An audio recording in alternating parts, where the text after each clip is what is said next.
Всем привет, с вами Евгеньевич, вы на канале Red Army Airsoft, и это первый выпуск настоящих новостей страйкбола в этом году. Генеральный спонсор канала — страйкбольный магазин Airsoft Rules. Казалось бы, какие тут новости, были же праздники, но мы были бы не мы, если бы не нашли для вас кое-что интересное. Начать хочу с того, что страйкболу пришел конец, правда не в России, а на Филиппинах, и не навсегда, а я надеюсь на полгода, и все из-за выборов. Давайте разбираться. 9 мая 2022 года на Филиппинах проходят всеобщие выборы 2022. В связи с этим власти Филиппин решили перестраховаться и запретили транспортировку всего, что хоть как-то похоже на оружие, даже страйкбольные реплики. Запрет действует с 9 января, то есть уже по 8 июня, то есть на полгода.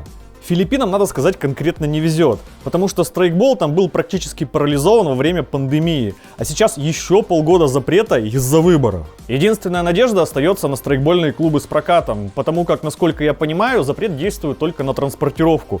Но если страйкбольные реплики лежат стационарно в страйкбольном клубе, то играть можно. Старожилы филиппинского страйкбола говорят, что когда в 2010 году во время выборов действовал примерно такой же запрет, многие тогда ушли из страйкбола бегать и кататься на велосипедах. Такие вот дела. Продолжаем новости темой страйкбольных бабахов. Российская мастерская 3D-печати Hand and Hands работает над созданием страйкбольного охотничьего гранатомета «Шатун». Нет, я не ошибся, а вы не ослышались. Именно так называет этот гранатомет сам производитель.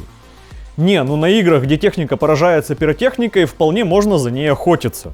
По плану производителя гранатомет будет питаться выстрелами чекист от StrikeArt. Жмете кнопку на цевье, выдвигаете вперед ствол, устанавливаете в гильзу донышка выстрел, запираете ствол и стреляете. Фиксация ствола как у М203. Ложу, кстати, хотят сделать из дерева. Возможно, кстати, даже появится двухствольная версия. Но пока это все в стадии прототипов, поэтому, когда начнется все это производиться и сколько все это будет стоить, мы пока не знаем. И опять новости про злободневную LCT от СВД. СВД от LCT. Короче, недавно они опубликовали видео с отстрелом этой винтовки. Посмотрев это видео, у меня возник только один вопрос. Нахуя? Отстрел на 20 и 40 метров, 28 шарами, в ветреную погоду, пусть даже со станка. Что они этим хотели показать? Показанной кучностью и уж тем более дальностью, например, в России вообще никого не удивить, у некоторых цимоглоки стреляют так же. Во многих иностранных магазинах, кстати, уже запустили предзаказ. Версия СВД в пластике будет стоить от $880 до $1050. Версия в дереве от $950 до $1125. Магазины будут продаваться от 30 до $38. От чего зависит цена? Ну, наверное, от каких-то особенностей магазина. В 2018 году в VFC выпустили компактный ХК-45 CT. В это время у Maruy уже были полноразмерные ХК-45 и ХК-45 Tactical. У меня, кстати, уже несколько лет есть ХК-45 от Maruy. И вот в 2022 году в VFC тоже внезапно решили сделать свою полноразмерную ХК-45 Tactical. Все как положено. Лицензионные маркировки, правильная геометрия и покрытие, внешний ствол с уплотнительным кольцом и 16-мм резьбой под глушитель, стальной узел УСМ и регулируемый хоп-ап, который можно настроить, не разбирая пистолет. Новинка уже появилась в некоторых азиатских магазинах. Ценник в России, скорее всего, будет в районе 18 тысяч рублей, ну если ориентироваться на их версию сети. В это время Red Wolf Airsoft анонсировали делюкс-версию пулемета МК-48 Mod-1 AEG от VFC. Вес новинки всего 4 килограмма, и, судя по всему, пулемет изготовлен из алюминия. Есть быстросъемный ствол и имитации отдачи и движения ленты при стрельбе. В самом пулемете есть емкость под 800 шаров, в коробе еще 8000 шаров. Старт продаж запланирован уже на первый квартал этого года, предзаказ уже запущен, ценник там $1160. Организаторы международного голосования Airsoft Player Choice Awards решили подогреть интерес голосующих, выложив список призов, которые будут разыграны между всеми, кто голосовал в любом из этапов. То есть, я надеюсь, среди вас. Вы же голосовали? Среди призов есть газовый АКМ, новая MP5A5 Next Generation AEG и Glock 19 от Tokyo Marui. Привода МК-18 и ХК-416 от Spetsnaz, а также трассерные насадки, патчи, бафы и другие всякие мелочи. Если вы голосовали и в первом, и во втором этапе, то ваши шансы что-то выиграть удваиваются. В Второй этап голосования, если что, все еще идет, и вы все еще можете совместить полезное с полезным. И нас поддержать, и принять участие в розыгрыше призов. Ссылку я оставил в описании. Привод ARP9 от G&G можно смело назвать одним из самых популярных приводов для спидсофта и спортивного направления страйкбола.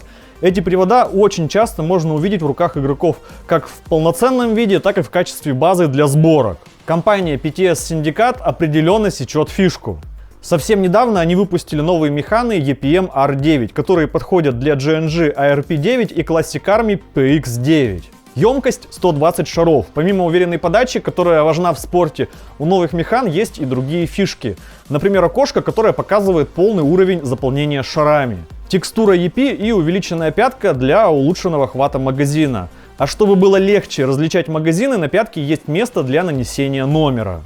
За границей продажи уже начались, ценник $24 за штуку, что для магазинов от PTS вполне привычно. Магазин Airsoft Rus продолжает расширять ассортимент снаряжения собственного производства, следуя трендам времени. Во-первых, они сделали новый бронежилет Гранит с быстрым сбросом и сменной передней панелью с креплением на липучку и фастексы, для того, чтобы вы могли быстро менять панели с разными наборами подсумков перед игрой. Это полезно, если у вас есть несколько приводов с разными типами магазинов, например, АК, М4 и ПП. Конечно, в страйкболе быстросброс не так актуален, как у военных, но с ним точно будет удобнее снимать и одевать броник, и не нужно будет убивать липучкой перчатки. В последнее время на всех серьезных проектах так или иначе применяется система управления боем, например, SITREP. А чтобы этим пользоваться, нужен смартфон. Следуя тренду, ASR сделали специальный подсумок для смартфона с отсеками для павербанка и карты. Крепление очень простое. Лепите к чехлу телефона наклейку с велкро и крепите все это дело в подсумок. Сам подсумок крепится вместо админки на броник. Ну и еще они сделали пятиточечник, который сохранит тепло вашей пятой точки во время охраны тактически важной лужи. Все это в разных цветах уже сейчас должно приехать в магазин. Переходите по ссылке и изучайте. В прошлом году мы с вами следили за страйкбольной версией PP1901 Витязь от Arcturus, и сейчас появились дополнительные подробности. Внешка получилась более копийной, если сравнивать с той же версией от LCT. Даже подумали над геометрией рукоятки. Правда, из-за этого мотор установлен на одностороннюю рамку. Мотор, судя по всему, неплохой, с неодимовыми магнитами. В базе стоит электроника MOSFET и даже T-коннектор. Судя по фоткам стеллажей с серийными приводами, совсем скоро можно ждать первую партию уже в продаже. Спец на ARMS решили пополнить свою линейку приводов АК-серии. Следующая новинка, судя по рендерам, это АКС-74У. Что в ней такого особенного, что ее анонс начинается аж с рендеров, лично я пока не понял. Возможно, это какие-то намеки на материалы внешки. Если вы что-то заметили, пишите в комментариях. Компания из Тайваня Armin Lab выпустили новую компактную трассерную насадку Flash Nano. Вес новинки всего 32 грамма, длина 51 мм, диаметр 27 мм. По габаритам она даже входит в пламегаситель от SSG-1. А еще она идеально встала на мою новую вторичку на следующий сезон.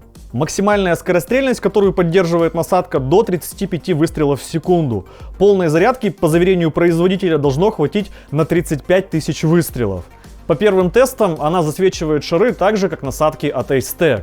Встроенный литий-полимерный аккумулятор полностью заряжается за час от USB.